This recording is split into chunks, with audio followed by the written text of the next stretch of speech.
Hello and welcome to Kepster ADV, the channel dedicated to riding, adventure, and life's journey, which is always best made on a motorcycle. I'm not on a motorcycle today, but today I am coming to you from the heart of the Inca Empire, a little over 11,000 feet on a nice cool day in Cusco, Peru. This, my friends, is the Plaza de Armas.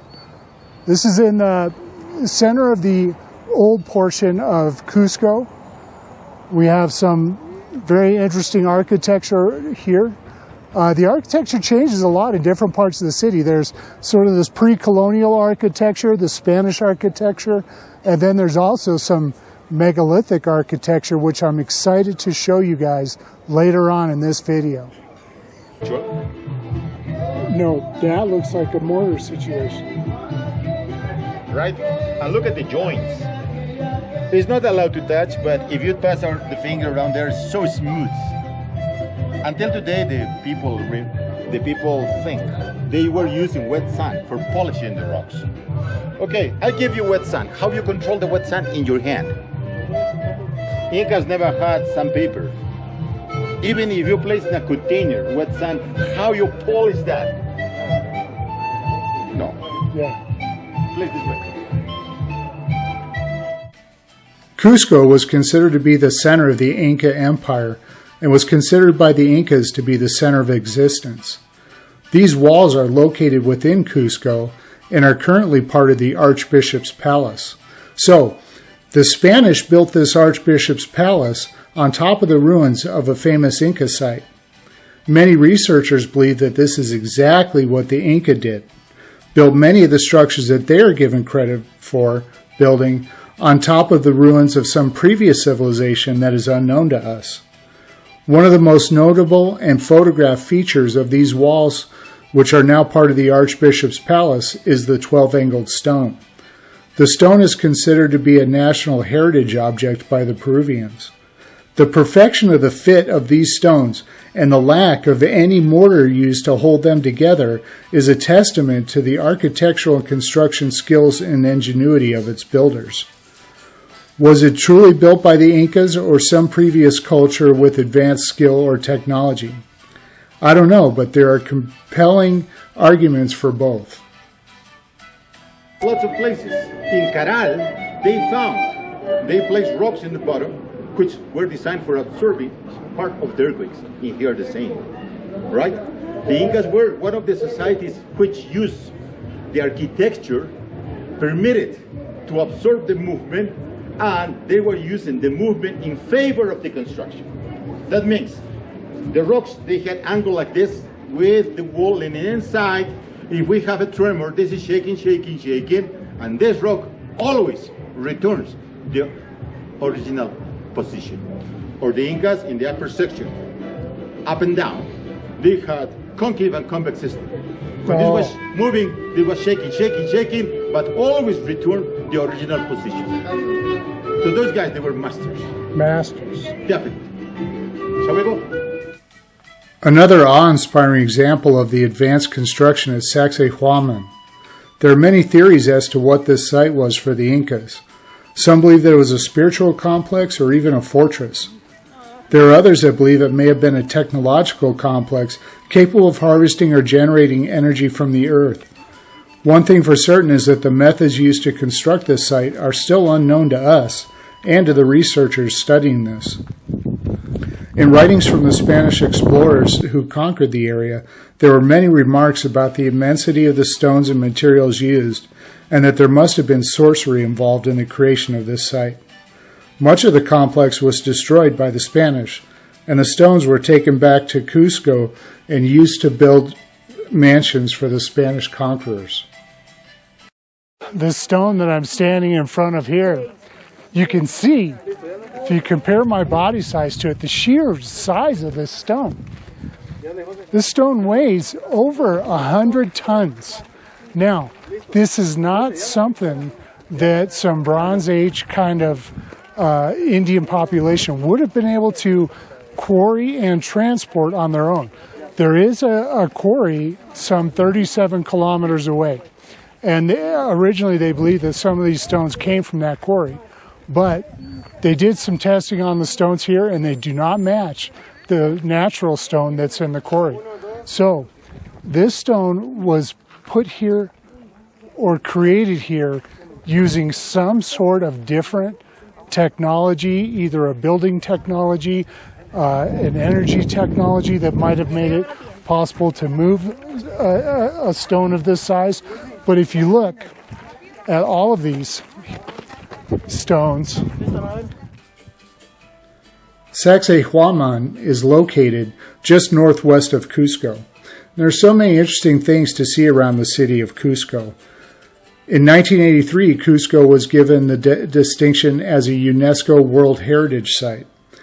And prior to that, it was considered the capital of Tawantinsuyu, the land of the four quarters. The Incan Empire was divided into four quarters, with Cusco being at the center point of those quarters. There have been many interesting theories posed over time as to how the Incas were able to process these large stones and fit them together with such precision.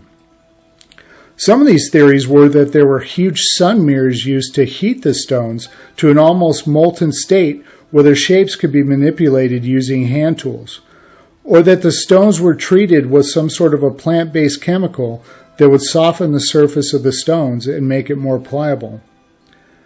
Another is that perhaps the builders of these megalithic structures had the ability to create these stones from some sort of a slurry or cement, and that some of the stones were placed and the stone in a slurry state was poured between the natural stones to give the seam such a precise fit.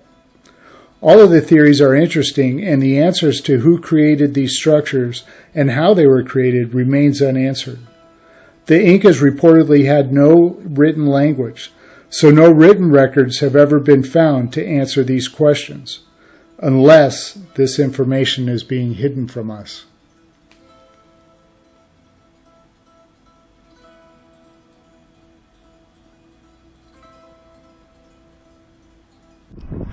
This is an area here where it's very clear to see the different types of constructions used. Now, of course, we have this large megalithic construction on the lower levels, and then on the upper levels we have a completely different type of construction with these small stones. And if you look on the hill above this area, you can see more of the construction using the small stones, and in some areas where there's mortar used to put these small stones together. On this area with the large megalithic stones, there is no mortar in between these stones. And these seams are cut at such odd angles, and they all align so perfectly without the use of any sort of mortar.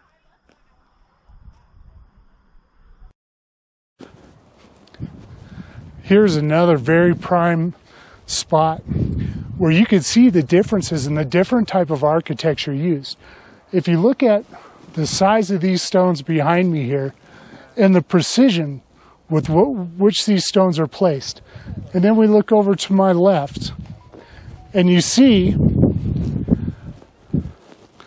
the completion of these terraces using the small stone that is fit together with mortar. And the mortar is a very chunky kind of, I would call it like a homemade cement kind of stuff. And if we look in this corner here, for some reason part of the megalithic structure is gone, but they continued and finished this terrace off so that it would go up to the next terrace, which is more of the megalithic type of work. It's just so fascinating when you're able to see the different kinds of construction here. And when you listen to some of these researchers who are, believing more and more that there was another culture here before the cultures that we're aware of, another culture that predated the Incas by maybe thousands of years, that may have had some sort of different technology that they used. Not a technology that's built on electricity and machinery the way that the technology we use today is, but perhaps they had a completely different a different kind of technology used with a whole different set of rules where they were able to complete some of this kind of work. Now, was it some sort of technology that helped them make high quality cements that would last the test of time? Maybe, but there was something else that went on here, I believe. Sacsayhuaman was just such an interesting and mysterious place. There's just so many things that we still don't know about some of these structures. And it just goes to show us what an interesting and special place we live on this planet of Earth. And I believe that is much more special and interesting than we are led to believe through our education and what is shown to us through the media. If this topic interests you, there are a lot of articles and documentaries available out there, and I would encourage you to check them out. There is a researcher with some very interesting videos named Brian Forster who has a YouTube channel called Hidden Inca Tours, which is really fascinating. If you like this type of content, please hit the like button, and we'll see you again on a future video.